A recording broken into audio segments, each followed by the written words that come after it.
Dans cette vidéo, nous allons mettre en place le rafraîchissement de nos données en fonction d'une période de temps.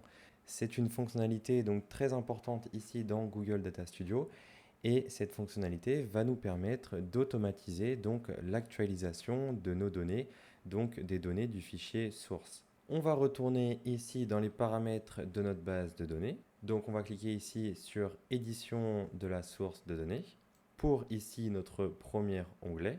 Et nous avons ici accès à un indicateur qui s'appelle fraîcheur des données, qui est de base donc paramétré sur 15 minutes, donc on peut cliquer dessus. Comme vous le voyez ici, nous avons une actualisation par défaut toutes les 15 minutes. Nous avons une indication ici de la part de Google qui nous stipule que plus la fréquence d'actualisation est élevée, plus les données dont vous disposez seront récentes, mais on aura potentiellement donc un impact sur les performances des requêtes et ou une augmentation donc du coût des requêtes via le service de données payant.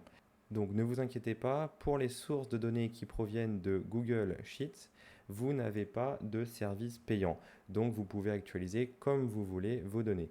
Alors que comme nous l'avons vu dans une précédente vidéo, nous avons des sources de données qui sont payantes. Et donc pour ces sources de données, vous allez avoir en fonction de l'actualisation que vous allez paramétrer, un coût plus ou moins élevé donc pour actualiser ces requêtes. Donc, par défaut, ici, pour les données qui proviennent d'un fichier Google Sheets, nous avons une actualisation paramétrée sur 15 minutes. Donc, en l'occurrence, ici, toutes les 15 minutes, Google Data Studio va se rendre dans le fichier de données en question et va regarder donc s'il y a des nouvelles données ou des données qui ont été mises à jour et va donc mettre à jour le fichier source et donc les graphiques en question qui sont liés à ces données.